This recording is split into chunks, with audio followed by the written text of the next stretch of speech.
Hey, you guys, do you know the first words that the devil ever spoke to humanity? You know, they say first impressions can tell you everything you know about a person. And what's crazy is that the very first words that Satan ever spoke to humanity reveal exactly what he wants to accomplish. You've read Genesis chapter 3 before, I'm sure, but almost no one notices this small detail which changes everything. Genesis chapter 3, verse 1, when the serpent appears, he says, "Did God really say you must not eat the fruit from any of the trees in the garden?" Now, at first glance, it seems like a simple question. Maybe he's planting doubt or challenging God's goodness.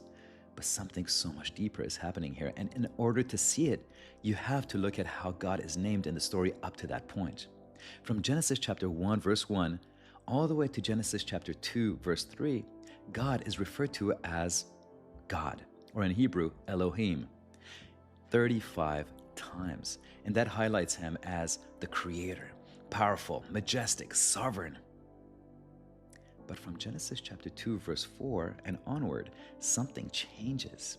When humanity is formed, the name changes from God to Lord God.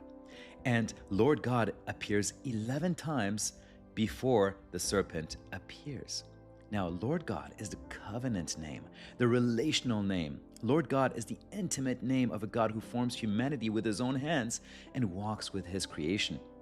And from Genesis chapter 2, verse 4, all the way to Genesis chapter 3, verse 1, God is never once referred to as just God. Not by Adam, not by Eve, not even by the narrator. The moment humanity enters the story, the Bible emphasizes relationship, the Lord God, not just God.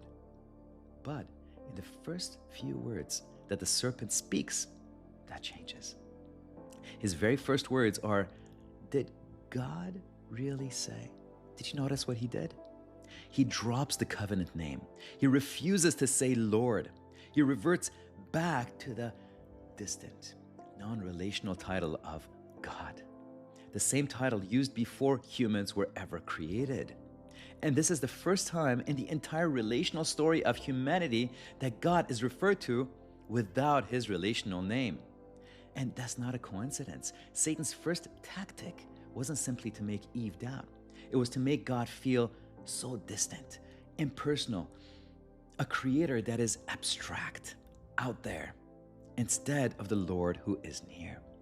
Because the enemy knows that if he can change how you refer to God, he can change how you relate to God.